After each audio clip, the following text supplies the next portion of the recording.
Good morning, good morning, good morning. Welcome back to my vlog. My name is Aretha, and if you're new, welcome, and I hope you find something that inspires you. Um, if you're here, don't forget to write down below to just click on the subscribe button so you'll be notified when I get new videos. So as usual, I start off with my morning coffee. I am going to actually start the day off by making my dog his food. I showed you what I was going to use, so I'm going to get that made up so he can have his breakfast, and then we'll get everything else going.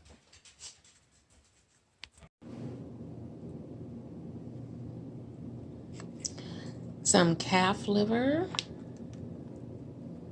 bones from meat, and some beef bones with the marrow in it. I'm going to be making some dog food. Our little four-legged friends have to eat right too. So, yeah, dog food next up on the list. And here is what the homemade dog food looks like. And we're going to go ahead and feed Mr. Gunner. Okay, here's Mr. Gunner eating his food. Gunner, you enjoying your food? I guess so. Alrighty. Okay, I did some prep work on yesterday. So these are really delicious. So what they are is chicken tenders wrapped in bacon, and I fried them up. They taste really good. I'm going to be making more of these. Really good. And some muffins. Now these are peanut butter muffins. And as you know, I'm trying to stay away from the different flours, so I just use some hemp hearts and some of the Lily's chocolates. So we have those, and those muffins are to die for. And we have some steak. And what we're going to get ready to do to finish things off is do a nice meatloaf. And that will be the one dish we kind of prepare together. So I'm not having a 30-minute video of me cooking all day long. So we're going to get started with that in a few minutes. Okay, this is the seasoning part for my meatloaf. So what I have here is paprika, basil, thyme, salt, some steak seasoning, and a little bit of garlic powder. So this is going to season it. Right here I have some cut up garlic and onions and bell pepper. So that's what's going to go inside the meatloaf. It's just going to be some regular ground beef mixed with some ground bison, and we're going to get this kind of pulled together. I almost forgot. Here's another my little secret ingredient. Yes, liver. So I'll be right back once I get everything together. And here is what the meatloaf looks like. Now this is going to go in the oven at about 350 degrees. And I'm going to start with about 25 minutes and see where it's at from there.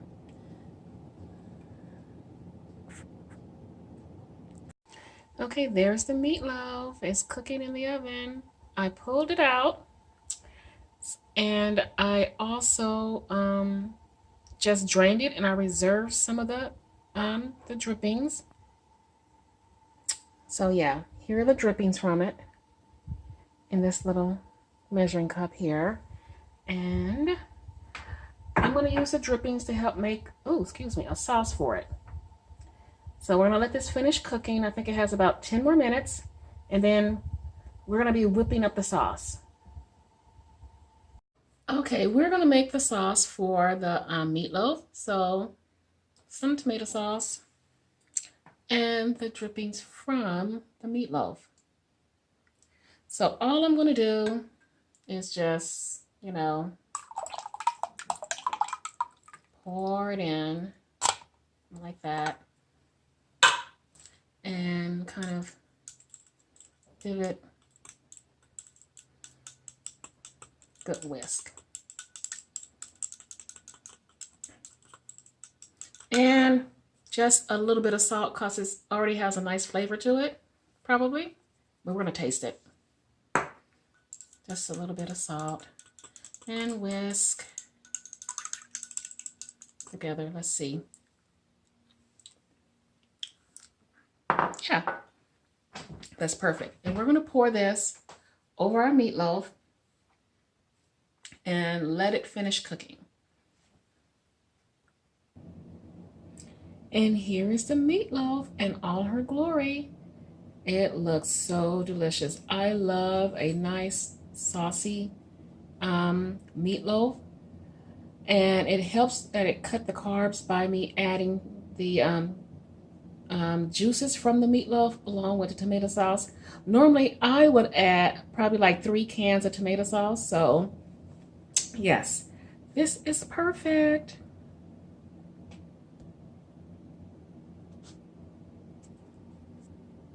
So we're going to kind of recap what we have so far.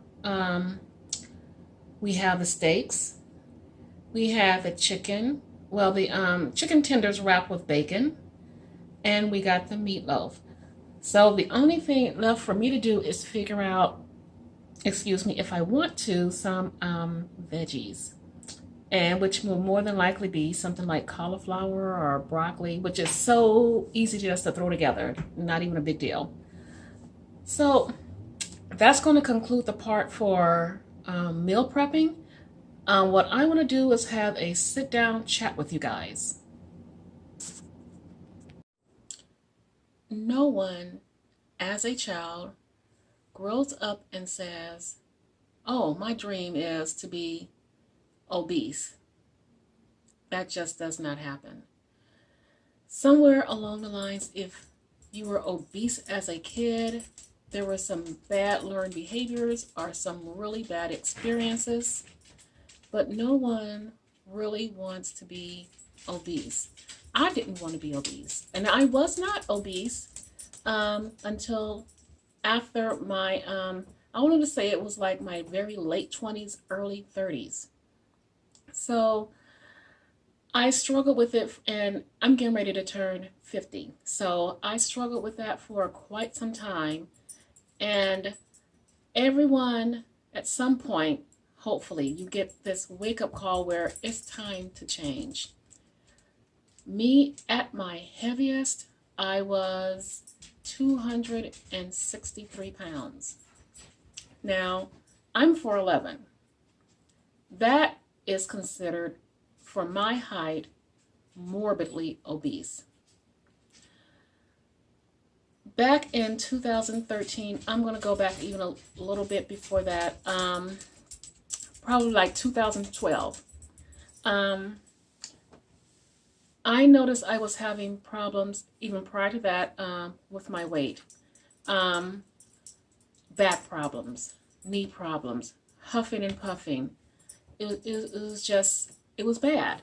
And the strange part is there was people around me and close to me that said nothing. No, I mean, not that it's their job, but none of the people close and within my circle came to me and said, Aretha, you know what? We love you. We're concerned about your health. This weight is not good. So to fast forward just a little bit, I went to my daughter's graduation. I had to fly. Well, I wanted to fly. She was graduating in California from college. So I thought, oh, nice. I would treat myself. I'm going to fly first class and go to this graduation, and celebrate with my daughter. I get there on the airplane, first class. Seatbelt does not fit. And at that point, I was so horrified. Now, when you fly first class, you can't have your bags in front of you and all that stuff. So I At that point, I was so embarrassed. I was not even going to ask for an extender. I think the person next to me thought maybe, okay, I was scared to just fly. And it was like, oh, it's going to be okay. But that look on my face and that stress was because I was fighting back tears, because here I am in first class, more room, and it doesn't fit. The seat, I mean, the straps does not fit across me, and I was completely horrified. Now, I get there to California with my daughter. We go out, and the next morning, she sits me down. She says, "Mom, I'm really worried about you. You're quite heavy, and you snore, and you're going to die in your sleep." You have to kind of let that sink in. My daughter is the kind of person that she's very sweet, she's very loving, but she's also very direct and to the point. And it was at that point I just kind of looked at her, and I was not going to dare say, "Oh my God, I flew here and I couldn't fasten it, the seatbelt across me in the airplane," and all that stuff. So that stuck with me for a long time, and two, it was really difficult with her graduation. So it was at this really big, I think it was like the field, and so we parked and we had to walk. It seemed like I was walking forever. Now my daughter, she's like 5'8", probably, I think, wearing high heels, strutting, skinny, going, leaving me in the dust, and I'm huffing and puffing trying to keep up. And I get there and finally, through the bleachers, and find a seat. I'm like, thank you, God, I can sit down. Then here are other relatives, some way over here, some way over there, waving and like going like this. And I'm looking like, there is no way I'm going up and down these stairs to seem like I'm going to fall at my weight. And it was just how bad it was, that whenever I walked and had to go up steps and all of that, or go down steps, it was actually scary for me, because I always thought at any point I was going to lose my balance. And I wasn't getting up to slip and fall, and then to have to walk all the way over to the other side. So I just kind of stayed where I was at. But that experience stuck with me even to this day. So when I got back home, I was almost in panic mode and in stress mode and everything, because I knew something had to change. Even here, you can see these stairs here going up to my bedroom. I was having problems even navigating these, and there's more stairs in this house. So it was getting pretty bad. My knees were achy. I would wake up in the morning and I felt like I would need to take a Tylenol just to even go down the stairs. And there were times I almost slipped and fell down the stairs. So it was bad. It was all weight related. I started looking at different things. I think at that point I had started exploring the paleo diet, which, was kind of okay. I started calling around to different places. I think I tried calling, I want to say a place that do, I think it was liposuction or something. I can't recall. And they said, well, what is your BMI? And my BMI at that time was close to 50. I kid you not. And it was like, oh no, we can't do anything with you. You got to get your BMI down. We only do those type of procedures on people with a lower BMI. I, for some reason, felt defeated. So I understand when people are at their wits' end with their weight and the stress and trying to figure out what in the heck am I going to do. And you go into panic mode. And that was the time I said, okay, weight loss surgery. So I started going through the motions for weight loss surgery. You know, there are different appointments you have to go through. You know, you go through, sit and go through this where they talk about the whole surgery and the procedures. You go see a counselor. You go see a dietitian. You start trying to lose some of your weight. It's just this whole long ordeal. And I was approved. And January, I think it was January the 6th, 2013, I had weight loss surgery. Now, my weight loss surgery for me was, I'm going to say, a blessing and a curse. It was a blessing that it was a tool that got me to initially lose weight. But the kicker is the weight loss happened so fast that I had a lot of excess skin that will not go away. I'm going to have to have surgery for that. The surgery did not address the underlying problems of why I let myself get in that type of condition. And I'm still kind of working through that even to this day with, binge. I was a huge binge eater. My binge of choice was always sugar or carbs, more so carbs in the way of bread and tortilla. If someone was to offer me bread or offer me cake, I would take the bread, hands down. So bringing you up to date, where I'm not going to make the story way too long, but I have dropped a significant amount of weight, and I am on now my keto journey, and I kept saying for years, I need to get the rest of this weight off before I hit menopause. I got to get this weight off. And here I am in the throes of premenopause and having a lot of issues trying to get that last 30 pounds off of me. I since started having troubles with my adrenal fatigue. And I think part of the reason for that is, even though my surgery is 6 years old, there are times when I can barely get in 800 calories. And there were times I wasn't really monitoring to see how much I was getting in. And then when I started actually tracking it, I was like, oh my God. And then too, I was trying to work out a little bit. So you combine those two, yes, you're going to get your body's going to go into like, oh my God, you're trying to starve me. It's starting to taxing your adrenals and all of that. And I think that was about the same time I started having sleeping problems. And I was a person that could sleep like a dead person, literally. And not anymore. So for me, trying to get my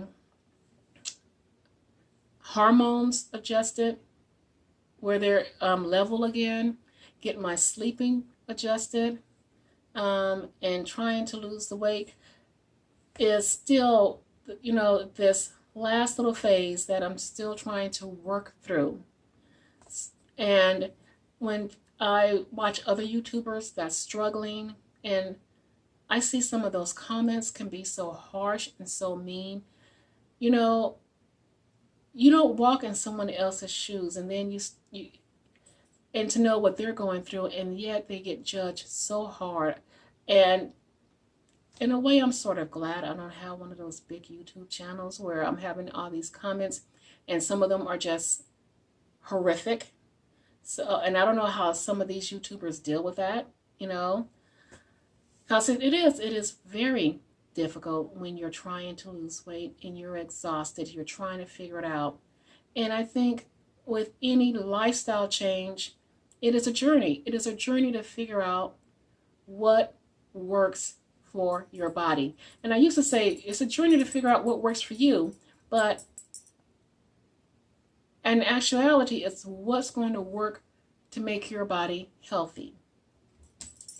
So this little story was just about me, and I hope it helps someone else to let you know, if you're out there struggling, you're not alone. If you're trying to figure it out, you're not alone. I'm still trying to figure it out. I've been on keto for about 2 years, 3 years maybe. And I'm still trying to figure it out as my body changes. So you may be doing keto one way for a while, then all of a sudden your body changes, your chemistry changes, hormone changes, and you have to readjust. And it's always almost like you're doing an experiment trying to figure out does that adjustment look like. So I offer this to you guys. Be gentle with yourself. Never say something is completely absolute, because who knows, you may have to make adjustments in your life to keep your body healthy. And I'm always of the mindset, I want to get healthy from the inside out. If I'm healthy on the inside, it's going to eventually spill out to the outside. So, with this being said, and y'all listening to my story, I thank you so much. And I am going to wrap things up. Thank you for following me on my journey. Please don't forget to like, subscribe, and share. And I will be back for another full day of eating. Thank you guys so much. You are wonderful. Have a blessed day.